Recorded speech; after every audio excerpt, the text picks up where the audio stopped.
presented by Mr. Sean Cornell, the spokesperson of U.S. Department. We'll now have the statements from our principals, be given first by Secretary Pete Hegseth, to be followed by Secretary Gilberto Chidoro Jr. Secretary Hegseth, sir. Thank you very much. Well, good afternoon. Mr. Secretary, thank you for an incredibly productive afternoon. We're really glad to be here in Manila with Secretary Teodoro on my first trip as the Secretary of Defense in the Indo-Pacific. You know this, the audience knows this, the United States has been fighting shoulder to shoulder with the Philippines since World War II. Our partnership not only continues today, but we are doubling down on that partnership. And our ironclad alliance has never been stronger. This morning, I also had a chance to meet with President Marcos. And Secretary Teodoro and I just had as I described, very productive discussion about how to not just continue, but accelerate the progress in U.S.-Philippines alliance. We agreed on the next steps to reestablish, and that's key, reestablish deterrence in the Indo-Pacific region. These efforts build on an ongoing $500 million commitment in foreign military financing and other security assistance to support the Philippines' military modernization. First, we agreed that the United States will deploy additional advanced capabilities to the Philippines. This includes using the Nemesis anti-ship missile system and highly capable unmanned surface vehicles in exercise Balikatan this April. These systems will enable U.S. forces and the armed forces of the Philippines to train together on using advanced capabilities to defend the Philippines' sovereignty. Second, to enhance interoperability for high-end operations, we agreed to conduct bilateral Special Operation Forces training in the Batanes Islands. Did I get that right? Batanes, Islands. Special Forces training together. Third, Secretary Teodoro and I agreed to prioritize bilateral defense industrial cooperation, which is critical. So today we published a joint statement outlining our priority areas for cooperation. This includes co-producing unmanned systems and increasing combined logistics support. I was just in Guam before I came here. We can talk about big systems and advanced technologies, but if you don't have logistics support, I see the folks who run militaries and run formations, you need logistics support to actually operate and advance forward. These initiatives will help us share burdens and promote a more comprehensive partnership. We intend for these efforts to boost both of our economies and strengthen supply chain resilience. And finally, we agreed to launch a bilateral cyber campaign. We're going to work together to reduce cyber vulnerabilities across our alliance, and increasing cybersecurity will allow even more advanced operational cooperation. The challenges we face require that kind of team effort. But I'll tell you this, those aspects are just the beginning. We had our meeting this morning, we had a meeting with the President, we had a meeting in here, we had private meetings as well. I can assure you, and I can assure all those watching, this is just the beginning of what will continue to be an incredibly fruitful alliance. So together we'll encourage our other partners and allies in the region to step up their efforts and their cooperation to increase defense capabilities and strengthen deterrence. We have already set a robust agenda for the next few years. Our staff and both of us are going to remain actively engaged. It reflects the strength, as I said, of our ironclad alliance, particularly in the face of communist China's aggression in the region. And our partnership demonstrates our commitment to peace and security in the Indo-Pacific. As our President, who sends his greetings, President Donald Trump talks about often and demonstrates we will achieve peace through strength. We do not seek war, we seek peace. But those who long for peace must prepare for war. And we stand united shoulder to shoulder. So, Guibo, if I may, you can call me Pete anytime you want. Thank you for hosting us today and for making great progress alongside us. I look forward to working closely with you to solidify that peace through strength. Thank you very much, sir. Thank you very much, Secretary Hegseth, sir. We now invite Secretary Teodoro to give his statement. We thank the Honorable Secretary Pete Hegseth, the Secretary of Defense of the United States, for his momentous visit to the Philippines. It is an honor for the Philippines to host Secretary Hegseth's first visit to Asia during his first trip to the Indo-Pacific. This signifies how important our bilateral alliance with only treaty partners is. We are gratified by the important place, stability,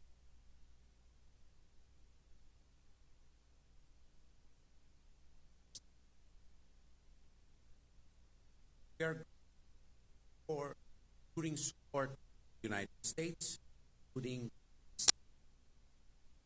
waiver.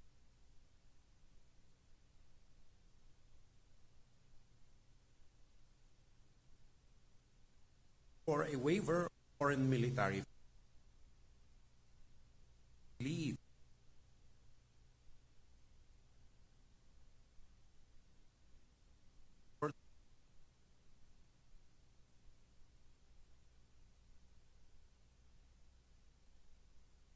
against one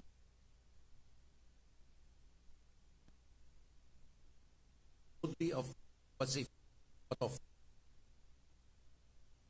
and as Secretary Hegseth said, are going to work very closely, not only with our treaty ally, but with other like-minded partners in re-establishing deterrence. This will mean increased interoperational activities, joint exercises, realistic training in a myriad of scenarios to mirror what may be possible in the future, God forbid. However, we must be prepared to answer and to meet and even to deter any possibility in the future for our mutual defense and the defense of freedom and international law.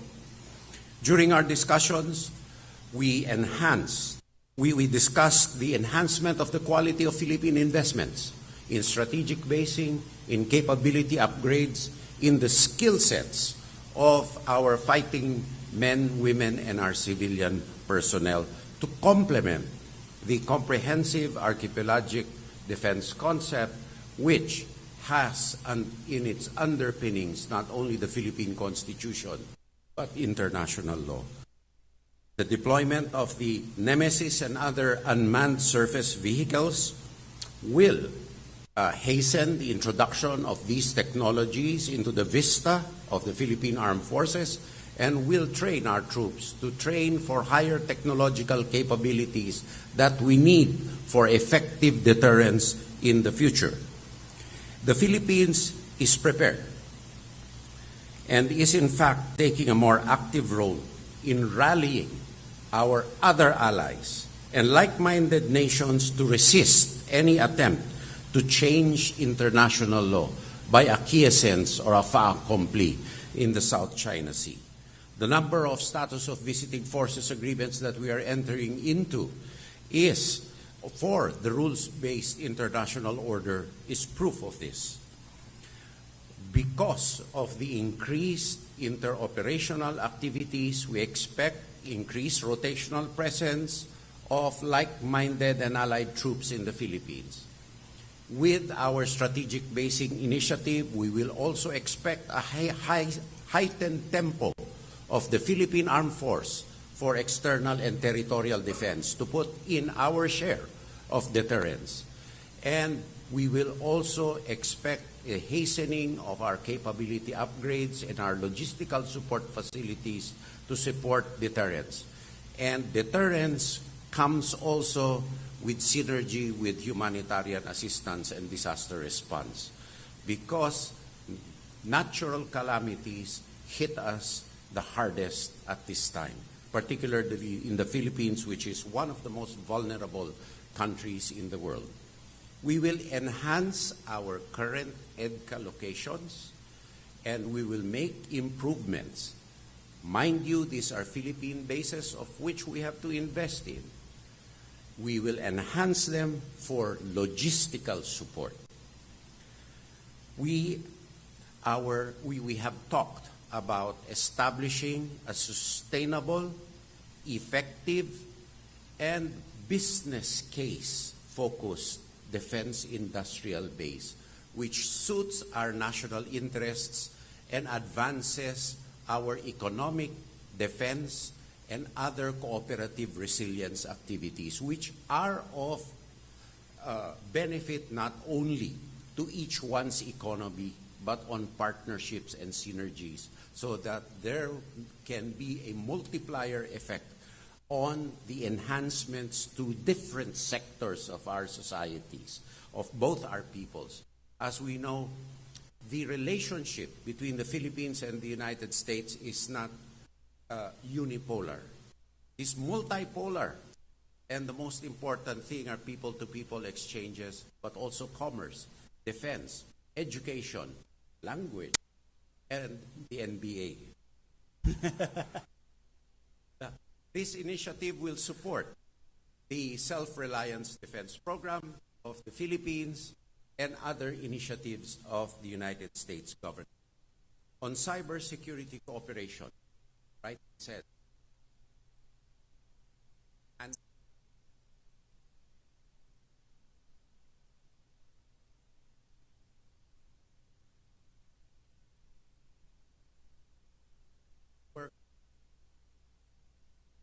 those flows.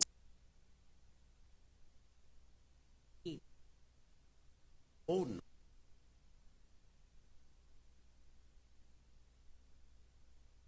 best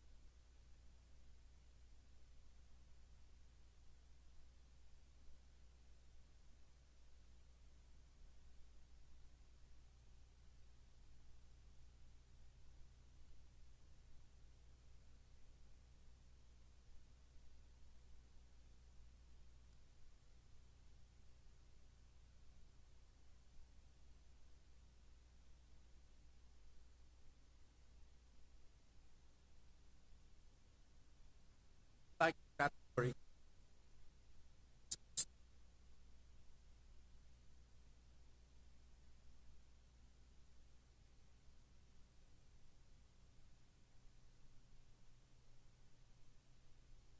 We are common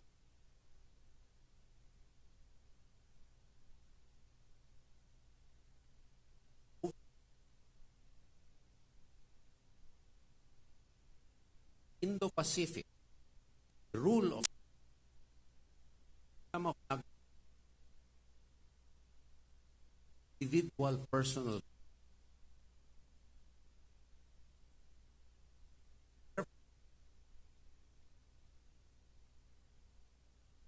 US potential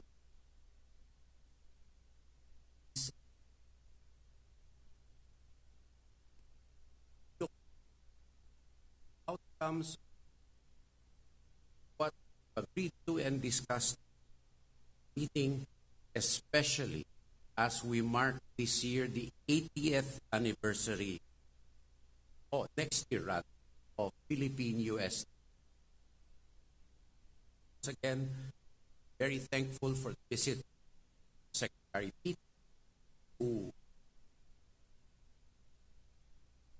for part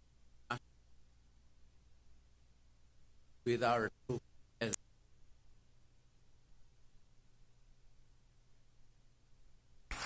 Thank you very much, Secretary Teodoro, sir. We will now begin our question and answer portion. I now invite our co-moderator this afternoon, Mr. Sean Parnell, DOD spokesperson, to call the name of the first journalist. Well, thank you, Bill from the Washington Times. Hi. Bill Gertz with the Washington Times. China is waging aggressive gray zone warfare in the South China Sea. Will the Trump administration order the Navy's 7th Fleet to provide a greater enduring naval presence in the South China Sea, considering the Biden administration failed to provide visible support there to a key U.S. ally of the Philippines? Well, Bill, it's a great question. You're right. What we're dealing with right now is many years of deferred maintenance, of weakness, that we need to reestablish strength and deterrence in multiple places around the globe, but pertinently today for this region. There was a lot of talk about shifting, a lot of talk about emphasis on the Indo-Pacific, a lot of talk about allies. What the Trump administration will do is deliver, is truly prioritize and shift to this region of the world in a way that is unprecedented to match the threats of the future, with a recognition that for the 21st century to be a free century, America needs to stand alongside our allies and partners, shoulder to shoulder. Today it's the Philippines, tomorrow it's Japan, it will be Australia and South Korea and other nations in this part of the world, where together, by, with, and through, we will establish the deterrence necessary to prevent war. You mentioned the 7th Fleet. It's not my job to determine where the 7th Fleet goes. I defer to Admiral Paparo and his war plans, real war plans. Admiral Paparo understands the situation, understands the geographic significance, understands the urgency, and is prepared to work with those in the region to ensure we are leaning forward in our posture, not waiting for events to develop, not retrograding to places further from the front, but deploying capabilities forward, posturing and creating dynamics and strategic dilemmas for the Communist Chinese that help them reconsider whether or not violence or action is something they want to undertake. Again, President Trump is a peacemaker. President Trump seeks peace. That's my message here as well. But in order to bring that peace, we will be strong. Our allies will know we stand with them. Our admirals are prepared and they will be properly equipped. We're rebuilding our military under President Trump, reviving that warrior ethos across the force. You know, I look out at the men and women of our military, many of which I did PT with this morning, younger and more fit than their secretary. And I see mechanics, I see special operators, I see lawyers, I see fuelers, I see pilots, I see sailors, all with different jobs. But what I ultimately see are warriors in the profession of arms, here deployed forward with our allies, postured and prepared to deter war. So Admiral Paparo is exactly where we need him to be, with contingencies laid in place, and we will be positioned to stand with our partners, hopefully to prevent any conflict at all. We now call on Mr. Chad Williams of Agence France Presse to ask his question. Thank you. This is for Secretary Hegseth. You gave a speech last month at a Pentagon town hall where you specifically talked at length about accountability. And I'm wondering, including even in the smallest things you said, and I'm wondering if now, as we have the Senate Armed Forces Committee asking for a report into the signal controversy, if you feel, as the leader of the Defense Department, any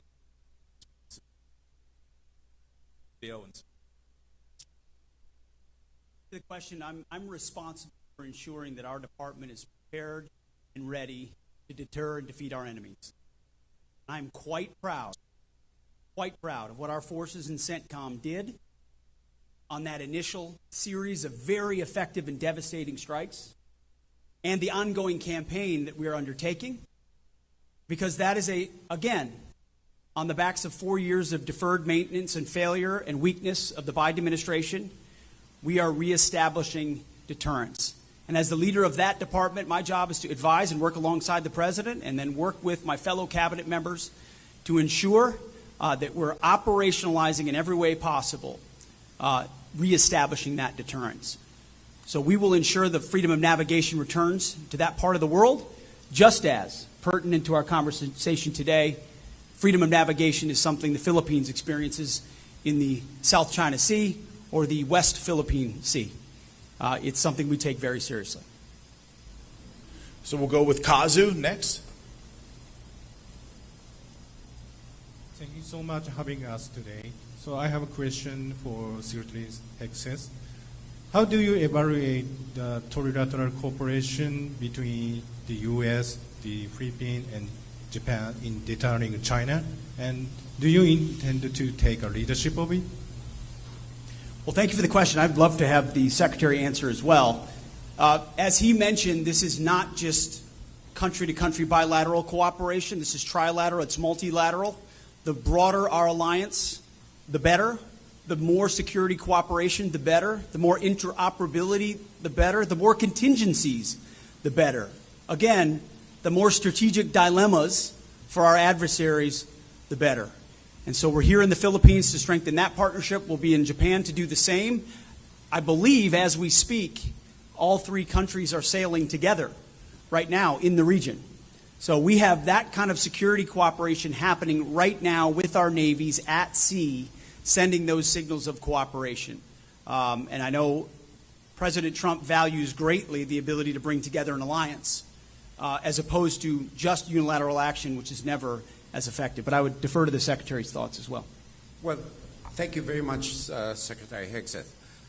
The trilateral cooperation has been going at a very fast pace. As a matter of fact, we also, aside from the multilateral cooperative activity right now ongoing, Japan has just announced its inauguration of the Joint Operational Command under General Nagumo, which is at the operational level a result of our trilateral partnership. A lot of activities are ongoing, and we are merging and meshing these capabilities together with Australia at a speed which we have not seen in a long time. For the last question, we'll have JP Soriano of GMA News. Secretary Teodoro and Secretary Hexet, welcome to Manila. Can you confirm the current status and estimated arrival date for the deployment of the mid-range capability Typhoon missile from the Indo-PACOM to the Philippines? And since Secretary Teodoro mentioned EDCA, Secretary Hexet, how many more EDCA sites should Manila consider establishing in the Philippines, and how soon could that expansion take place? Additionally, and last question, how do you respond to China's warning regarding military cooperation with Manila, particularly their assertion to the Philippine government that, and I quote Chinese MOFA, nothing good could come from opening the door to a predator? Thank you. Go ahead. On the EDCA sites, as I stated earlier, that they will remain as such, and enhanced development will be taken thereon. On the medium-range capabilities, we will neither confirm nor deny any deployments. We will train as we see fit, and the Philippine Armed Forces will equip as it sees fit. And lastly, let the facts speak for themselves. I mean, where did the quote come from on the predator thing? Chinese MOFA. I think their worldview is really quite limited. That's why the robotic quality of their statements. I think that characterizing people who do not appropriate parts of the South China Sea as their own, as they do, the 10-dash line, speaks loudly of themselves rather than others. And there was a collatilla to that, I believe, that the Philippines should not be a mouthpiece of any other country. You know, that's once again the product of a limited worldview, of a closed society. We don't practice propaganda in this country. We practice free speech and democracy. So the Philippines is not a mouthpiece, unlike they themselves, who are mouthpieces of Xi Jinping thought. You know, the problem is, you will hear me, the United States will hear me, Filipinos will hear me, but 1 billion or more Chinese won't get to hear what I said. Powerful words. I will just add two things. There's a long line of countries in the past who have attempted to test U.S. resolve. We are resolved at this time, at this moment, to work with our partners to reestablish the warrior ethos, to rebuild our military and reestablish deterrence, and come alongside our allies and partners, first and foremost, in this region. And then I also, on behalf of the American people, want to thank the people of the Philippines. I want to thank you for your friendship. I want to thank you for your partnership. I want to thank you for your love of our country and our of yours. It is a long, enduring friendship and partnership. So much so that myself and my team will be heading to the U.S. military cemetery here in the Philippines later on today. Which, shame on me, I knew there was a large one here. I didn't know it was the largest outside of the United States U.S. service member graveyard in the world. What a demonstration of the sacrifice America has been willing to make over decades, the resolve that generations of Americans have been willing to show for the cause of freedom. We don't seek intervention. President Trump has made it clear we don't seek war. We don't seek to nation build. We don't seek to use chess pieces and move them around the board. All we seek is peace. All we seek is freedom and cooperation and mutual benefit. And we find that in friends like our friends in the Philippines. But do not mistake our friendship.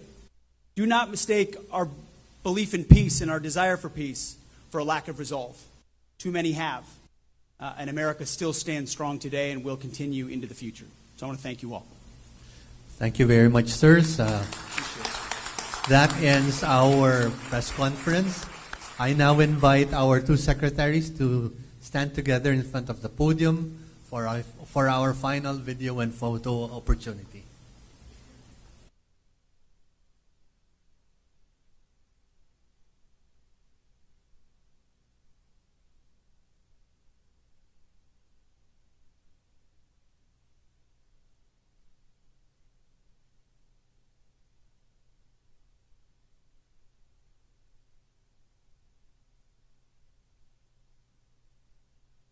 Thank you very much, sirs. I'd like to ask everyone to kindly stay in their seats until our two principals have left the venue, along with the entourages, please.